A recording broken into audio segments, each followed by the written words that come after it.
नमस्कार आदरणीय श्रोता, अभी सुनत बनी रेडियो सानवी के प्रस्तुति कार्यक्रम आमने सामने। कार्यक्रम आमने सामने के साथ हम कार्यक्रम प्रस्तोता विशाल यादव रौरा लोगिन के साथ उपस्थित हो चुकल बानी। समसामयिक विषय पे निरंतर चर्चा रेडियो सानवी के साथ कार्यक्रम आमने सामने के साथ रौरा लोगिन सुन रहा बानी। और आज हमने विशेष बात करम सन सखुआ परसौनी गाँव पालिका के लेकर के पालिका के अध्यक्ष जय सुमंत यादव जी हमनी के टेलीफोन संपर्क में जुड़ चुकल बानी। सबसे पहले कार्यक्रम आमने सामने में हम वहाँ के स्वागत करते हैं। स्वागत बाटे सर कार्यक्रम आमने सामने में अपने के। धन्यवाद। का हो रहल बाटे आजकल काफी में व्यस्त बानी लगन का हो रहल बाटे 8 महीना लगभग रुआ कार्यकाल सके लागल 8 महीना हो गई रुआ अपन कार्यकाल यानी कि अपन जिम्मेवारी पालिका अध्यक्ष के हैसियत से जिम्मेवारी संभालला का हो रहल बाटे काफी में व्यस्त बानी लगन। निश्चित रूप से करीब 7 महीना हमने के कार्यकाल 7 महीना लगभग कंप्लीट होके जा रहा बाटे। हमने जन प्रतिबद्धता जनता से कैले रहनी सन, जनता के माज में रह के जनता के समस्या बुझे वाला काम हो रहा बाटे। और थोड़ा सा 5-6 महीना 6-7 महीना के संदर्भ बीच में हम अपने स्वीकार करते नहीं कि जनता से थोड़ा सा हमने दूर बानी बानी सन। कारण ये बा कि विभिन्न काम रहा सन, हमने भी नया जनप्रतिनिधि नया चुनाव जीत के गई सन। बहुत सारा अंदर के बात हमने के भी जानकारी ना रहे ऊपर विधि प्रक्रिया कानून। लेकिन अब हमने ये कार्यकाल कम से कम 7 महीना भीतर लगभग ये सब जलनी सन और जाने की कोशिश भी करनी सन। बहुत सारा बात तो सरकार हो गई कि हमने के कार्यकाल के कुछ ही बात संघ और प्रदेश के चुनाव आ गए, कुछ हमने उन्हें व्यस्त हो गई नहीं सन। और अपने पूछे में हमने क्या कर रहा बानी सन पूछनी है तो निश्चित रूप से जनता के सेवा में ही बानी सन, जनता के काम में ही बानी सन। यानी कि निरंतर जनता के साथ जौन जौन रुआ के प्रतिबद्धता रहे वो प्रतिबद्धता के हिसाब से रुआ अपन आगामी कदम उठा रहल बानी लोग। थोड़ा सा समय लागी अपने संचार के माध्यम से चाहे वो मीडिया कर्मी के माध्यम से। हमने के कार्यकाल 5 वर्ष के है जी जी 4.5 वर्ष 5 वर्ष के कार्यकाल है। लेकिन विभिन्न तरह के योजना लेके आयल बनी सन। शुरू में हमने एक दो अब अपने से जब पूछनी है क्या कर रहा बनी सन, शुरू में हमने सखुआ परसौनी गाँव पालिका में जनता के सुविधा के खातिर सखुआ परसौनी गाँव पालिका एगो जनता के माने जीवन से जुड़ल तमाम अपने के भी सानवी से भी न्यूज बादल हो या और संचार माध्यम ऑनलाइन से आयल बटे एगो हमने एम्बुलेंस सेवा निःशुल्क कैनी सन। जी जी जी आज सखुआ परसौनी गाँव पालिका में 2 एम्बुलेंस बा पूर्ण रूप से परसा जिला भर सखुआ परसौनी गाँव पालिका के नागरिक खतरा पूर्ण रूप से निःशुल्क भइल बाटे। दूसर बात रह गई स्थानीय सरकार से जितना भी सिफारिश होके वाला बा वार्ड से सिफारिश होके वाला आज सखुआ परसौनी गाँव पालिका में पूर्ण रूप से निःशुल्क बाटे। हमें हम प्रश्न कर देवे चाहते नहीं जौन अगर संघ के हुई ओकर निर्णय तो हमने बदल ना कर सकता नहीं सर जी जी। लेकिन स्थानीय तौर से जितना भी सिफारिश होके वाला काम बा वार्डा से पालिका से वो पूर्ण रूप से निःशुल्क सखुआ परसौनी गाँव पालिका कैले बा मूल जनता के ही खाते जी।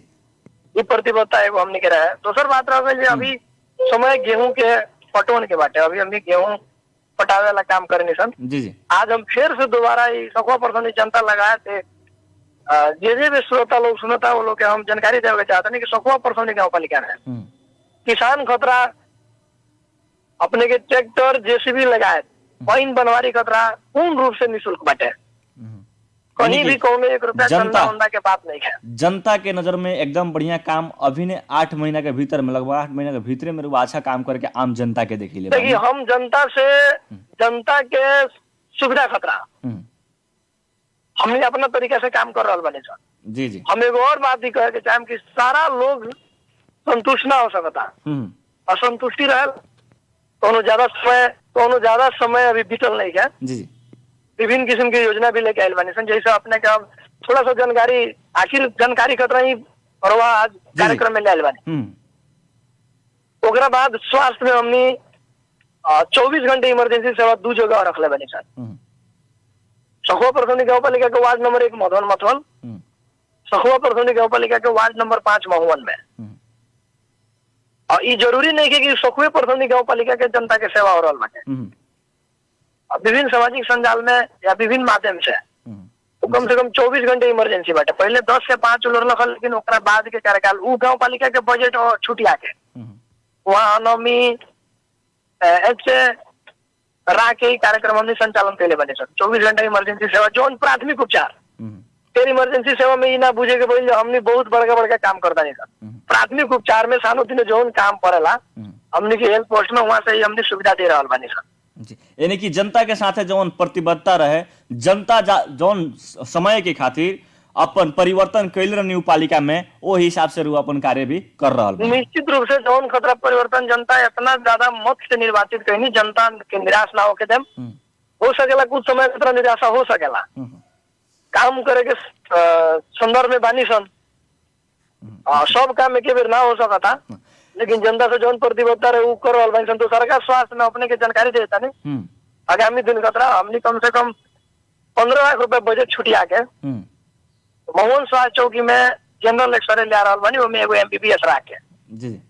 समस्या कदर स्थानीय लोग है जो मान लीजिए अपने पैर टूट गए या कौन भी शंका बा एगो एक्सरे करके उनमें भी हमने MBBS डॉक्टर रखे हायर करके रखा था निशन जो कम से कम पीरगंज ना आवे के पड़े, कम से कम वहाँ जानकारी हो जाएगी, सामान्य उपचार तो हो जाए वाला बा जी। फ्रैक्चर बाकी कौना किस्म के समस्या बाटे ये भी हमने करे जा रहा बनी सन जी। दू जगह ECG की भी व्यवस्था कैले बनी सन, एगो 1 नंबर वार्ड, एगो अपने के 5 नंबर वार्ड में स्वास्थ्य के काम हो, ये सब काम के प्रक्रिया आगाड़ी बढ़े बनी सन। अब तक हमने अलग प्रश्न के हो जाइला, पार्टी अपने नेकपा एमाले से निर्वाचित भइल बानी पालिका में, अभिन सामाजिक संजाल में देखे के मिलल आज से 5-6 दिन पहले जे पार्टी कार्रवाई कैले बाटे जयसुमंत यादव के ऊपर, वास्तव में कहाँ तक सच्चाई रहल बा? आप पार्टी कार्रवाई कैले बा तो काहे कैले रहे कह के एक बारे में कुछ बताएं। अभी सवाल पार्टी कार्रवाई काहे कैले बा सवाल हमने के अध्यक्ष जी से बात करे के पड़ी, लेकिन हम थोड़ा सा एकरा संदर्भ में हम बतावे के भी चाहे का हो रहा बाटे। हम सचिवालय सदस्य हैं जी और सखुआ परसौनी गांव पालिका के इंचार्ज है पार्टी के जी, और वह कोनो भी बैठक कोनो भी निर्णय करे तो पहले छलफल होकर के चाहिए जी। ऐसे वो कोई प्रकार के कार्रवाई वो गलत प्रक्रिया से कार्रवाई भइल बा, मान ली हमारे के कार्रवाई करे के बाद जितना सदस्य 33 सदस्य 35 सदस्य सचिवालय जौन बनल बाटे पार्टी के वो फ्लोर पर दौड़ा के बात करे के पड़ी। ऐसे वो मोनोपोली ढंग से व्यक्तिगत रिश्वी से ही कार्रवाई भइल बा, कार्रवाई के कोनो अर्थ नहीं है जी।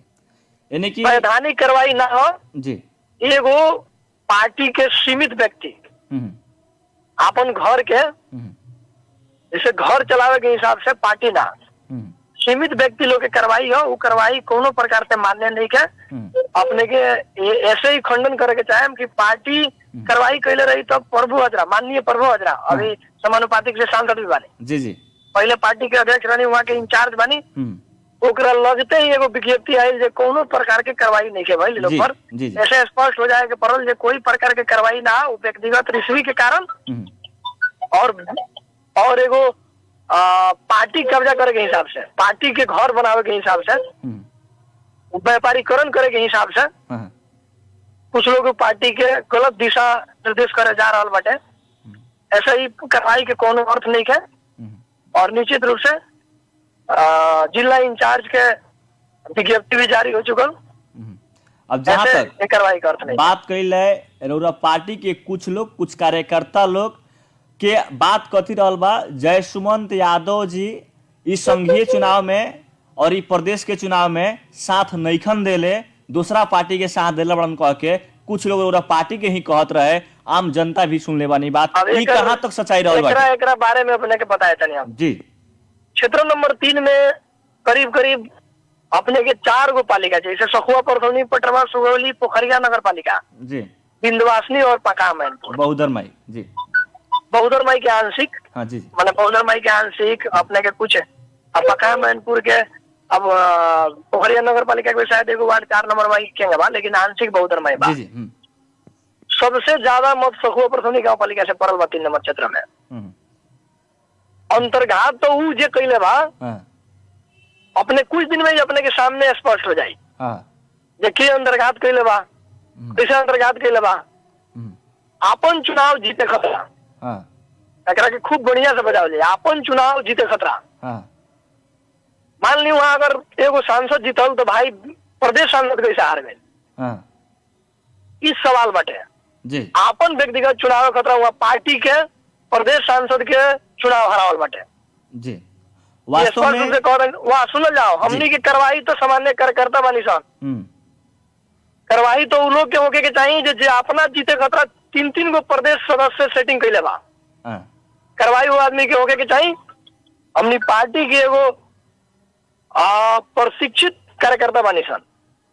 जी हमनी बहुत जगह बात ही ना कहे के चाहे सन, लेकिन कुछ दिन के बाद अपने के मीडिया के द्वारा ये जानकारी हुई जे के अंतर्घात कैले बा पार्टी से। जी यानी कि ऐसे- वास्तव में जौन बात रुआ कह रहल बानी आम जनता भी समझ रहल बानी। विशाल जी एगो बात समझी, हमनी के चुनाव जीतल कितना से बाद क्षेत्र नंबर 3 में जी 1 से 67 मत से, जी 1 से 67 मत से जी जी जी हमारा गांव पालिका में एक 40 से 30 गो मत मिलल बा। हम गांव पालिका के अध्यक्ष हैं, निर्वाचित हो गांव पालिका के इंचार्ज हैं। जे अगर ये बात कहता, जे कार्रवाई के बात करता, तो ओकरा ई बात समझे के पड़ल जे अगर हम गांव पालिका के निर्वाचित अध्यक्ष हैं, हम गांव पालिका के इंचार्ज हैं पार्टी के, हमरा कहला से 2-3 हजार वोट ना पड़ी, ऐसा बात तो नहीं है। वो खुद ब खुद वो आदमी जानता जे आज कार्रवाई के बात कर रहा बा, वो अगला के सेटिंग कहीं और बा। जी जी वो पार्टी बिगाड़े के खेल में लागल बने। जी जी उनकरा के आज एगो बात हम जे भी पार्टी बिगाड़े के खेल में लागल बटे, हाँ ओकरा के सीधा रूप से करल बने सखुआ परसौनी गांव पालिका से। अभी भाग के बैठक मत होगो, भागल जाओ मत, बैठक होगो, आमना सामना कर जाओ, बात कर जाओ, और जे गलत कैले बा ओकरा पर निश्चित रूप से कार्रवाई होके के चाहिए। ई हम मांग करे के चाहता नहीं।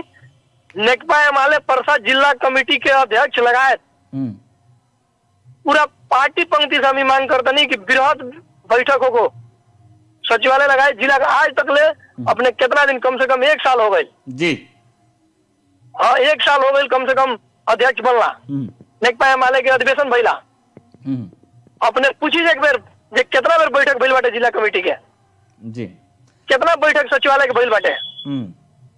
ऐसे ये सब दुष्प्रचार हो, ये व्यक्तिगत रिश्वी हो। सखुआ परसौनी गांव पालिका 3 नंबर क्षेत्र में अपने के शायद पोखरिया और सखुआ परसौनी गांव पालिका सबसे ज्यादा मत देवे वाला पालिका हो। जी और जहाँ तक एगो और बात रुआ जवन एगो बात बतैनी है जे ई दोसर प्लानिंग बाटे, दोसर साजिश बाटे, वास्तव में ई बात में सच्चाई कुछ देखे के लौकत बाटे, कुछ सामाजिक संजाल के माध्यम या कुछ व्यक्तिगत भी बात कहीं कहीं सुनने के मिला। हम विशाल जी अपने के और स्पष्ट कर देता नहीं भाई, नेकपा एमाले से अपने चुनाव लड़ल बानी। नेकपा एमाले के कार्यकर्ता रातों दिन भीड़ के चुनाव अपने के जितैले बा, अपन जी जान लगा के समय खर्च करके आर्थिक, भौतिक, मानसिक, शारीरिक रूप से, और जो यार वो अपने निर्वाचित होके जाता नहीं तो गैर पार्टी के लोग के संगे जुलूस घुमावता नहीं, गैर पार्टी के लोग के अपने विजय जुलूस में रखता नहीं, गैर पार्टी के लोग के घरे जाके अपने जो निर्वाचित भइल बा गैर पार्टी से अंतर्घात करके निर्वाचित भइल बा, ओकरा घर में जाके अपने टीका माला फूल लगवाओ तनी, आपने कहो तनी जे पार्टी अंतर्घात कैले बा। जी ई बात के जवाब देवे के पड़ी। जी अब जहाँ तक कोई व्यक्तिगत यानी कि कोई व्यक्ति के माध्यम से सुने के मिलल सखुआ परसौनी गांव पालिका में जे ठीक बा इनका के कार्रवाई कइला। अब नियम के जान नेताजी लोग अपना से बनावता आकि जो नियम बाटे उ नियम मानी लोग। जहां तक ले अभी के बात कुछ सुने के मिलल जे रउआ उपचुनाव कराम से रउआ पालिका में रउआ तैयारी करी, अगर हम तैयारी में लागल बनी से उपचुनाव फिर से होई। पहले ही बात सेटिंग हो गई, सब बात भइल बा। जी जी हालांकि हम जगह पर जानकारी करा चुकल बानी। ये पहले ही बात भइल। बताई ना एगो राजनीति करे वाला व्यक्ति जे गलत आश्वासन देके अफवाह फैला के जो हम उपचुनाव कराएम और वाला नहीं हमरा के सहयोग करी लेनी, गांव पालिका अध्यक्ष से बर्खास्त कर देम। उ कौना नियम में बाटे जय सुमंत यादव जी एगो पता पालिका ना अध्यक्ष कौना कानून में बा, यहाँ के जे बोलता ओकरा घरे कानून बनल बा कि का बनल बा। ठीक बा, पार्टी के अगर बुझाई जे हमनी गलत कैले बनी सन, कार्रवाई करता तो हमनी सहे के तैयार बनी सन। जी जी एकदम सही, एकदम जी, उसमें कोनो दिक्कत नहीं है। पार्टी कार्रवाई करो, अगर ओकरा पार्टी के लागत है जो हमनी गलत कैले बनी सन, वोट नहीं गिरन दले या पार्टी से अंतर्गत कैले बनी सन, कार्रवाई सहे के तैयार बनी सन। लेकिन साथे साथे फूला के चैन आउ खाना ज्ञान वाला काम ना होगा कि चाहिए। जी पार्टी में जे जौना जगह पर हुई जहां अंतर्घात कइल होई ओकरा ओहि हिसाब से कार्रवाई होके के पड़ल। हमनी गांव पालिका से निर्णय कर दनी सन जे फलना आदमी अंतर्घात कइले बा ओकरा कार्रवाई होके के पड़ल। जी जी हमनी मांग तो कर सकत नहीं सन। ऐसे कथी बा कि अफवाह ह, एगो जनता द्वारा निर्वाचित बानी सन, नेकपा माले के छाप से निर्वाचित बानी सन। विगत में भी नाजिर देखल बा, बहुत साथी लोग दोसर पार्टी से जीत के हमनी तो कहीं पार्टी में भी नहीं घिसन गई। जी जी लोग कार्रवाई अगर हमनी कहीं प्रचार प्रसार कहीं भाषण भूषण दूसरा खतरा या कहीं वोट मंगले बानी सन तो आधिकारिक बात आवे के पड़ल ना। जी जी एकदम एकदम ऐसे कथी बा कि आधिकारिक बात आ जाए अगर सत्यता हुई तो कार्रवाई सहे के तैयार बने सन। एकरा पहले भी नाजिर बा, बहुत लोग पार्टी दोसर पार्टी से जीत के गैर पार्टी में जाके राजनीति कैलक, आज दोसर पार्टी से चुनाव लड़ल बा। जहाँ तक रुआ से एगो बात हम जनावे के चाहें, लेकिन वास्तव में सुनी, वास्तव में रुआ पार्टी के ऊपर कितना विश्वस्त बानी जे पार्टी रुआ के कार्रवाई करवे करी कह के आ पार्टी कार्रवाई ना करी कह के पार्टी के ऊपर रुआ कितना विश्वस्त बानी बताई। पूर्ण विश्वास बानी हमने जैसन कार्यकर्ता के वो राजनीतिकर्ता के नेकपा माले के हमने कार्यकर्ता ही सन। और निश्चित रूप से कहीं भी कंसन नेकपा माले के छाप से चुनाव जीतल बानी सन। और हमारा पूर्ण विश्वास बा कि व्यक्ति के कार्रवाई कैला ना छलफल करके ना कोनो निर्णय करके। अब हमनी के अभी तकले हमनी के स्पष्टीकरण ना आइल। स्पष्टीकरण हुआ, स्पष्टीकरण हमनी पार्टी में बानी सन, गांव पालिका के इंचार्ज है सन, गांव पालिका के निर्वाचित अध्यक्ष है सन नेकपा माले से। पार्टी कार्रवाई करी तो हमनी के कोनो आधिकारिक पत्र आवे के चाहिए कि ना आवे के चाहिए। जी जी सामाजिक संजाल में फेसबुक मैसेंजर व्हाट्सएप में अपने कार्रवाई के सीधा अपना मन से लिख के अपने भेज देम तो हमनी के ओकरा के आधिकारिक ना मान सकत नहीं सन। जी जी ओकर प्रक्रिया बा, ओकर विधि बा, ओकर कानून बा। ऐसे हमारा विश्वास बा जे कोई प्रकार के अच्छा हम तो ये समझ में नहीं आओ 3 नंबर क्षेत्र में हमने सांसद जीता के भेजनी सन। भाई कार्रवाई कौन बात के हम तो ये हंसता नहीं सोच के एक देश में 1 से 24 मत से, देश में 50 मत से, देश में 58 मत से, ये देश में 100 मत से चुनाव लोग नहीं के जीतल बा। जी जीतल बा।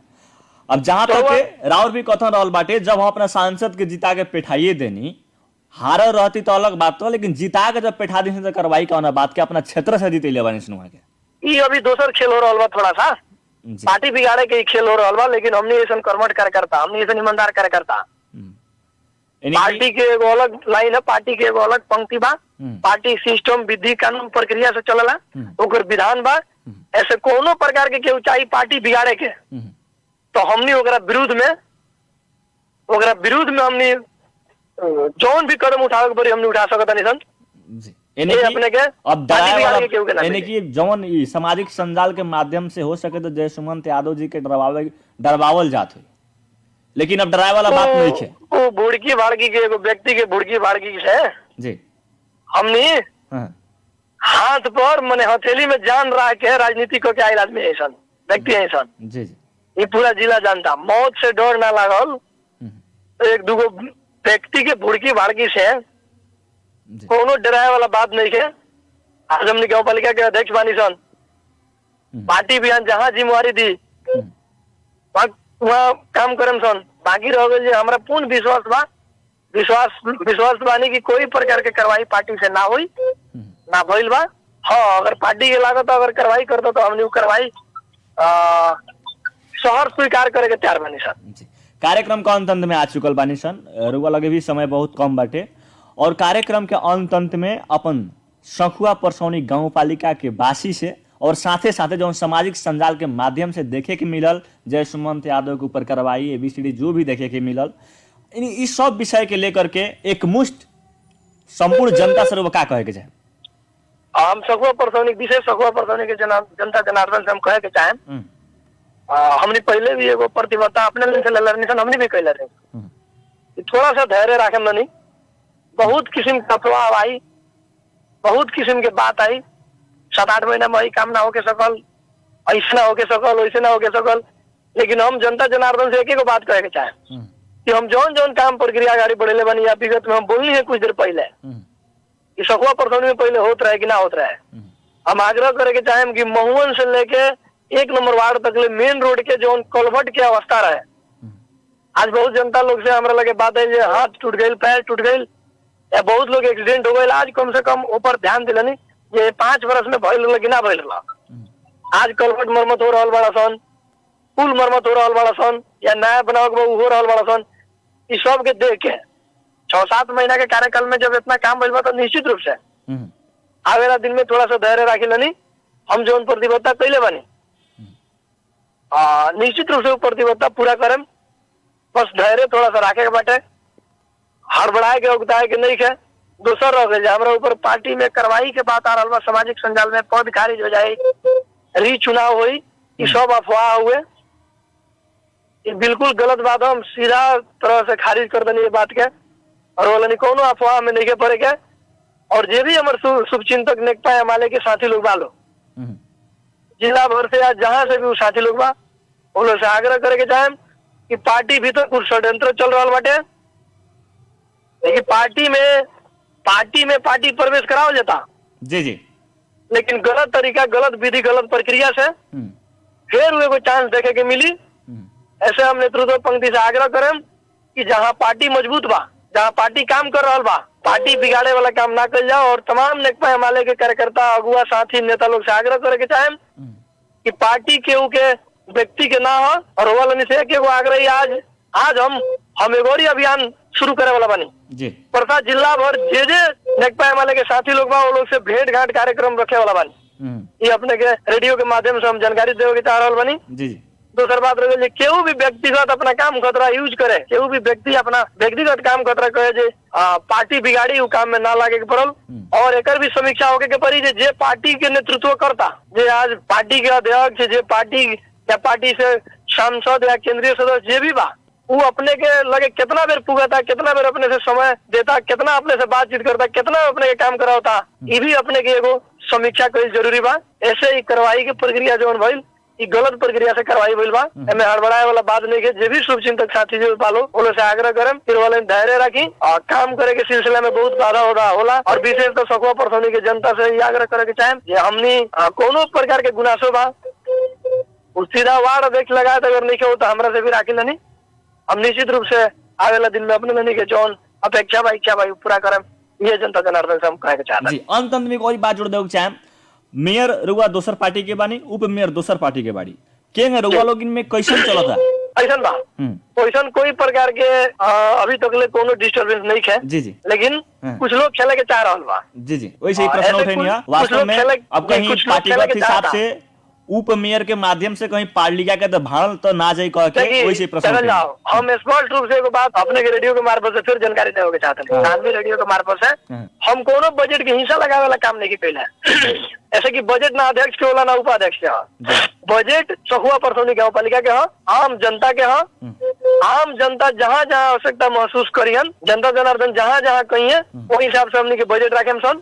और चुने में आवेला विभिन्न गाँव पालिका, नगर पालिका से अध्यक्ष ला के इतना उपाध्यक्ष के उतना जी जी, हम बारम्बार आग्रह करके चलल बनी कि हमें हिस्सा न लगावल जाओ। जनता के सखुआ परसौनी गाँव पालिका के बजट हो। ऐसे अभी तक ले वो प्रकार के वो भी उपाध्यक्ष जी भी कहलन, उनकर भी जहाँ जहाँ योजना रहे रखवा दिले बनी, कहलन जो यहाँ अध्यक्ष जी राख दी, हमको राख कर दी, सलाह दी, बैठ के वो राख दिले बनी। अभी तक ले सुने के वो प्रकार के नहीं खेल, शायद मीडिया में भी नहीं गई सब बात, लेकिन तो हम लोग के आगाह करावे चाहते नहीं कि कुछ लोग खेले के हमें चाह रहा बटे। लेकिन वो भी सखुआ परसौनी गाँव पालिका में नेकपा माले के बहुमत भी बा, लेकिन और साथी लोग भी जीत के आयल बटे। वो साथी लोग के भी एक बार बात कैला से हुई, उनमें कांग्रेस के वार्ड अध्यक्ष जीत के आयल वालो, उनमें अपने के जसपा के वार्ड अध्यक्ष भी वालो जी जी, उनसे से भी एक बार अपने बात कर सकता नहीं। वैसे कोनो प्रकार के अब रुआ अपने के यही से हम जोड़ देते पूछनी था।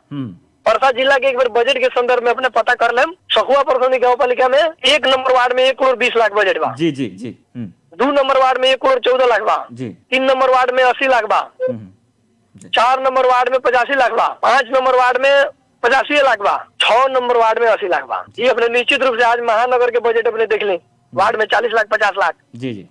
अगल बगल के गाँव पालिका नगर पालिका देख ली, अगल बगल के 40 लाख 50 लाख बजट बा जी जी जी। ऐसे ऐसे प्रमाणित होता कि कोई प्रकार के बंधक ना बना के वार्ड देख लो के भी कहलोक लोग हिसाब से हम बजट दिले बानी, कहलोक लोग हम अपना से ही बजट दिले बानी। आज एम्बुलेंस लगाए के जितना भी निःशुल्क वार्ड से लेके स्थानीय सरकार के बहुत सब लोग यूज करता, उनमें कोनो अध्यक्ष जी के, उपाध्यक्ष जी के, वार्ड अध्यक्ष जी के बात नहीं है, उनमें संपूर्ण लोग के बात। धन्यवाद मेयर साहब, समय देनी एकरा खातिर। व्यस्त समय के बावजूद भी रेडियो सानवी के प्रस्तुति कार्यक्रम आमने सामने में समय देनी एकरा खातिर। छुटे के टाइम, नमस्कार। नमस्कार, धन्यवाद जी। आदरणीय श्रोता, हमने के साथ में रहनी सखुआ परसौनी गांव पालिका के अध्यक्ष जय सुमंत यादव जी।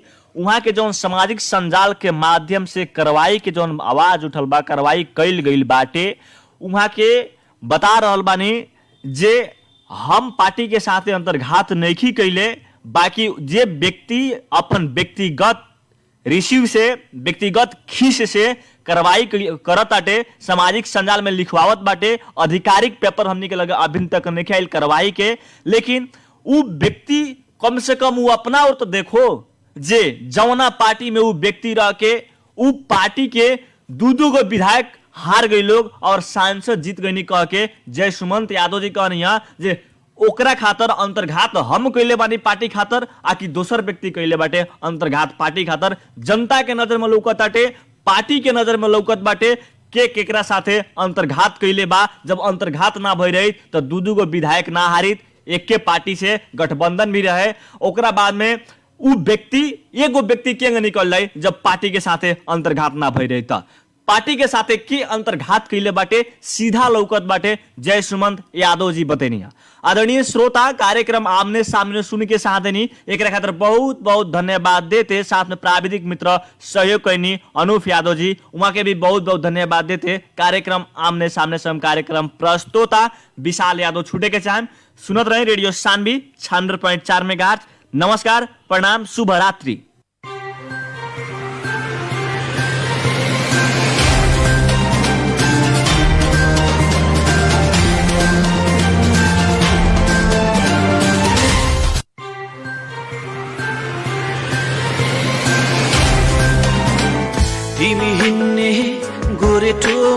नमस्ते, म गायक बादल प्रसाद। तपाईँ अहिले सुन्दै हुनुहुन्छ